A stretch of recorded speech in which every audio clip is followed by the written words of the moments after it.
Bismillahirrahmanirrahim. Assalamualaikum warahmatullahi wabarakatuh dan selamat siang semua. Baik, perkenalkan nama saya Muhammad Syauki, NIM G701191123 dari kelas C. Jadi saya di sini ingin membahas yaitu tentang farmakokinetik terhadap obat furosemid. Nah, obat furosemid sendiri ini adalah obat golongan diuretik yang kuat atau bisa juga disebut dengan golongan diuretik loop. Nah, di mana mekanisme kerja dari golongan obat furosemid ini yaitu adalah menghambat kontraseptor natrium, kalium, dan juga klorida pada membran luminal dan mereabsorpsi elektrolit kalium, natrium, dan juga klorida. Nah, obat ini pemberiannya ini ada berbagai macam-macam, ada secara oral, ada secara intravena, dan lain-lain. Nah, di mana onset kerja pada furosemid ini sesuai dengan Medscape tahun 2022 mengatakan bahwa onset kerja dari furosemid ini yaitu dari 5 menit sampai 1 jam, kemudian akan didistribusikan dalam tubuh dengan berikatan sama albumin. Ketika obat sudah masuk ke dalam tubuh diberikan secara oral, maka obat ini akan masuk ke dalam tubuh melalui mulut, kemudian masuk ke dalam lambung, di mana di lambung ini akan terjadi yang namanya proses disintegrasi dan juga difusi dari obat furosemid sendiri. Karena untuk sediaan oral pada obat furosemid ini tempat absorpsinya terjadi di lambung, sehingga ketika terjadi difusi kemudian akan terdifusi akan menembus ke lambung dan akan masuk ke saluran iskemik atau juga bisa disebut saluran pembuluh darah. Nah, di mana pada tahap absorpsi ini bioavailabilitas furosemid itu pada saluran cerna yaitu 50% dengan rentang dari 10 sampai 100%. Nah, onset diuresisnya terjadi sekitar 5 menit apabila diberikan secara intravena. Nah, 30 menit apabila diberikan secara intramuskular dan 30 sampai 60 menit apabila diberikan secara oral. Pada edema paru, perbaikan gejala dapat terlihat pada 15 sampai 20 menit. Efek puncak yang diberikan per oral itu terjadi setelah 1 sampai 2 jam pemberian dan durasi kerja furosemid itu 2 jam apabila diberikan secara intravena dan 6 sampai 8 jam pada pemberian oral. Nah, dari sini dapat saya simpulkan bahwa ketika dia diberikan secara intravena itu lebih cepat daripada pemberian lainnya. Kenapa? Karena pemberian pada intravena itu tidak ada yang namanya proses absorpsi atau proses maksudnya obat dalam pembuluh darah, namun langsung masuk dan akan didistribusikan ke seluruh tubuh.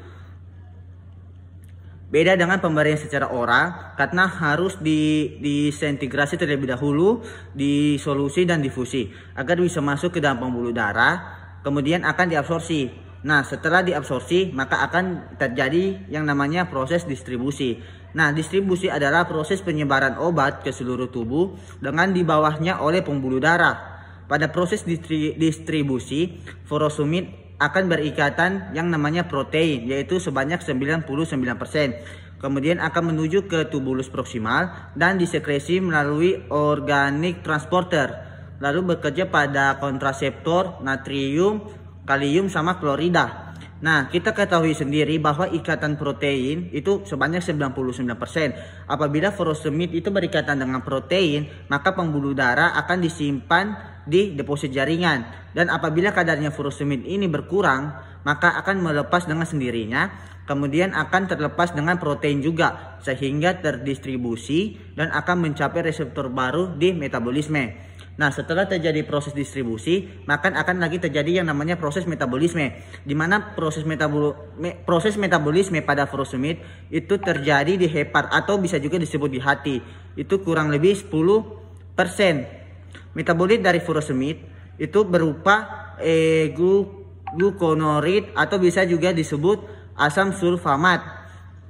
Nah, dari ini juga dapat saya simpulkan ternyata proses metabolik furosemid itu tidak terlalu banyak di hati. Padahal kita ketahui sendiri bahwa tempat metabolisme itu banyak ada di hati. Namun furosemid itu ternyata hanya di metabolisme kurang dari 10%. Nah, setelah terjadi yang namanya proses metabolisme, maka akan terjadi yang namanya proses eliminasi.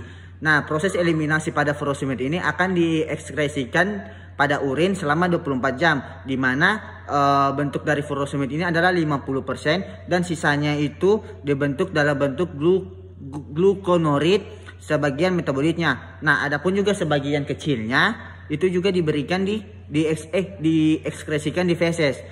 Waktu paru dari furosemid itu biasanya bervariasi tergantung dari pasiennya. Nah, kalau misalnya pasiennya itu tidak ada gangguan seperti tidak ada gangguan ginjal, tidak ada gangguan hati, tidak ada juga gangguan jantung, maka itu waktu paru furosemid di dalam tubuh itu hanya sekitar 1,5 jam sampai 2 jam.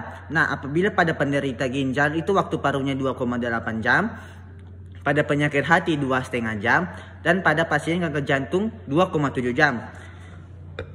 Pada neonatus itu waktu parunya itu 6 sampai 20 kali lebih lama dibanding pada pasien dewasa yang tidak ada penyakit gangguan. Nah, seperti kita ketahui juga, ini farmakokinetik itu adalah merupakan suatu respon tubuh terhadap obat. Nah, artinya itu adalah ketika obat masuk ke dalam tubuh sampai dia mencapai reseptornya dan menghasilkan efek yang ada di dalam tubuh kita. Baik, sekian saja itu dari pembahasan saya tentang hubungan farmakokinetik terhadap obat furosemid. Sekian dari saya. Wabillahi taufiq wal hidayah. Wassalamualaikum warahmatullahi wabarakatuh dan selamat siang.